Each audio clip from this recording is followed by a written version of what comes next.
Pemirsa, Ustadz Maher dan selebritas Nikita Mirzani berseteru di jagat maya. Perseteruan nampaknya akan berlanjut ke ranah pidana.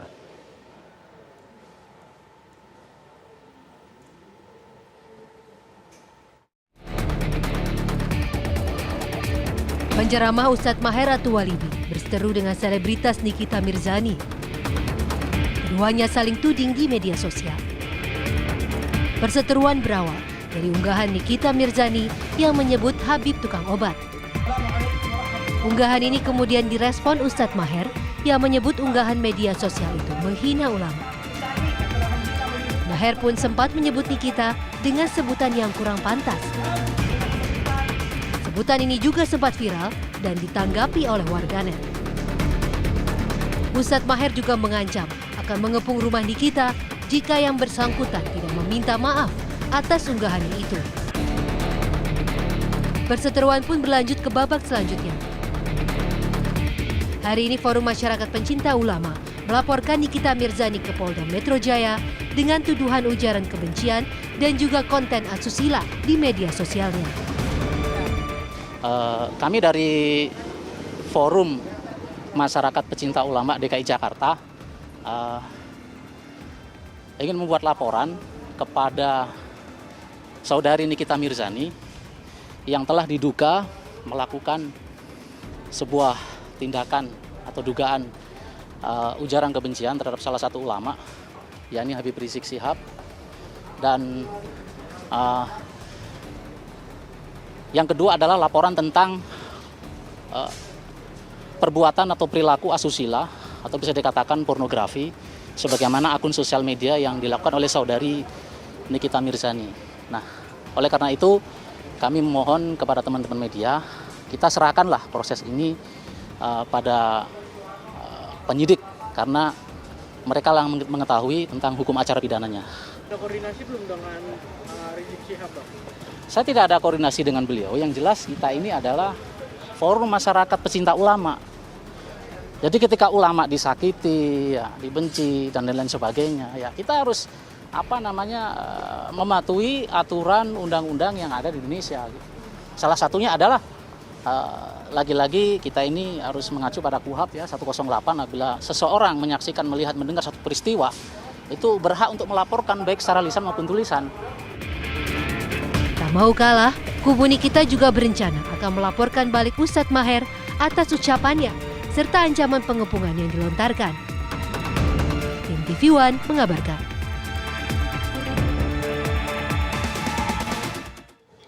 Pemirsa, perseteruan antara artis Nikita Mirzani dan Ustadz Maher At-Tawalibi semakin memanas. Ancaman Ustadz Maher yang akan mengerahkan massa untuk mengepung rumah Nikita Mirzani diladeni ternyata oleh Nikita. Ya, Nikita justru membongkar fakta-fakta tentang Ustadz Maher dan mengajak pendukungnya untuk turun ke jalan. Perseteruan keduanya berawal dari pernyataan Nikita tentang kepulangan Habib Rizik Syihab ke Indonesia. Karena ucapan itu dinilai menyinggung umat, maka Ustadz Maher meminta Nikita untuk meminta maaf dan mengancam akan menggerahkan massa. Apakah perseteruan ini hanya persoalan individu atau mungkin ada muatan politik di baliknya, pemirsa? Untuk membahasnya telah bergabung bersama kami sejumlah narasumber. Saat ini di studio kami sudah hadir Ustadz Maher At-Tawalibi, kemudian juga ada kuasa hukum dari Nikita Mirzani, kemudian juga ada Profesor Muzakir, merupakan pakar hukum, dan juga ada pakar politik, ada Mas Henry Satrio. Selamat sore semuanya. Selamat sore. Assalamualaikum Ustaz. Assalamualaikum warahmatullahi wabarakatuh. Selamat sore. Assalamualaikum Ustaz. Waalaikumsalam warahmatullahi wabarakatuh. Pertama saya ingin ke narasumber saya yang berada di studio terlebih dahulu. Ustaz, sebetulnya apa yang terjadi? Jadi bismillahirrahmanirrahim. Alhamdulillahirabbil alamin, assalatu wassalamu ala asyrafil anbiya'i wal mursalin sayyidina wa maulana Muhammadin wa ala alihi wa sahbihi ajma'in.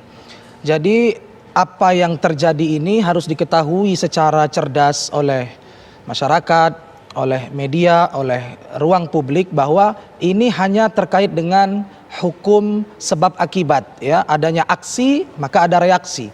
Jadi apa yang saya utarakan di sosial media terkait dengan dugaan pencemaran nama baik atau ujaran kebencian, hinaan yang dilakukan saudari Nikita Mirzani itu merupakan reaksi. Jadi kami sebagai umat Islam yang mencintai ulama, tentu kami tersinggung. Kami tidak terima dengan tindakan atau perbuatan saudari Nikita Mirzani sebagai seorang public figure yang punya banyak followers, punya banyak pengikut, lovers, ya, likers. Itu tidak layak dilakukan oleh seorang yang berpendidikan, terpelajar.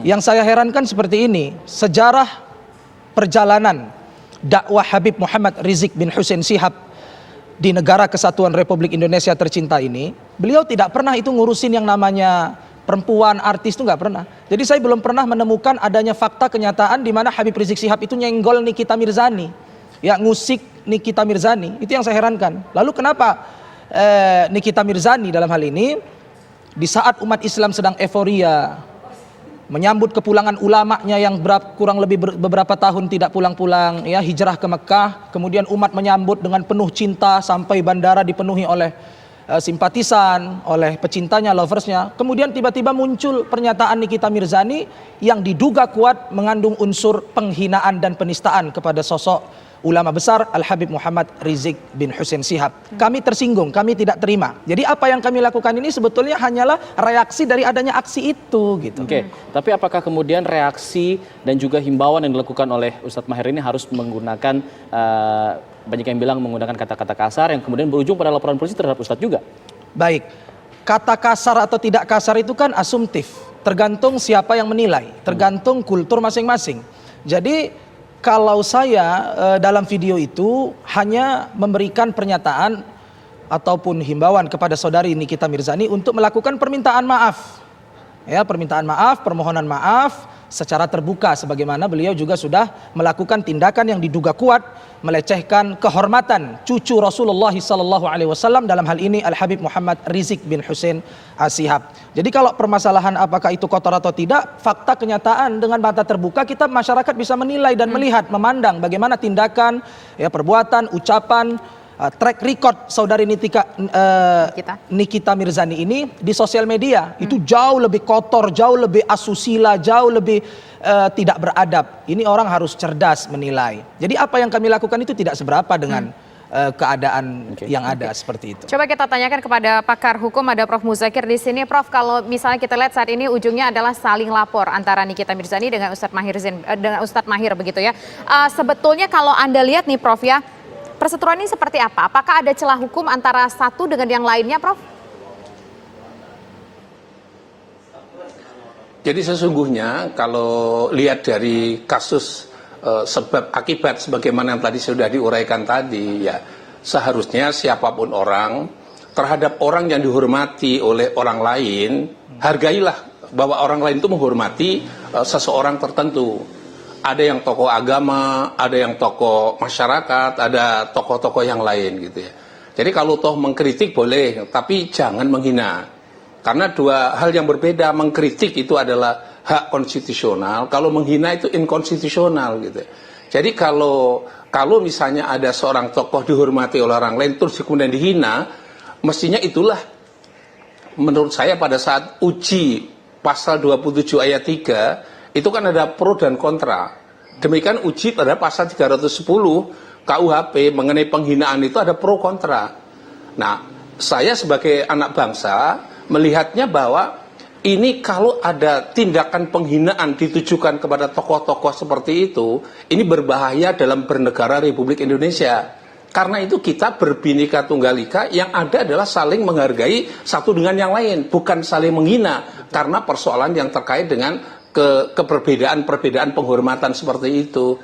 Nah, atas dasar itu menurut saya ya sebaiknya yang merasa bersalah, yang mencederai dalam sistem masyarakat Indonesia yang berbhinneka tunggal ika, ya sebaiknya meminta maaf lah itu. Jadi kalau meminta maaf atas kesalahannya menurut saya itu lebih bagus. Jangan terkecoh dengan dukungan dan sebagainya. Menurut saya adalah tekankan bahwa kalau perbuatan salah sebagai manusia, mintalah maaf. Kalau minta maaf menurut saya urusan dalam penghinaan dan sebagainya itu ya insya Allah siapapun yang dimintai maaf ya tentu saja mereka akan legowo untuk memberikan maaf. Saya kira sebagai anak bangsa harus seperti itu gitu. Baik, saya ingin ke Bang Henry Satrio. Bang Henry, kalau kita lihat ini di permukaan sepertinya perseteruan antar individu begitu. Tapi kalau Bang Henry melihatnya apakah ini ada unsur politik di belakangnya? Nah, dijawab selepas jeda, kami akan kembali sesaat lagi. Kami akan kembali seusai jeda. Tetaplah bersama kami di Kabar Petang.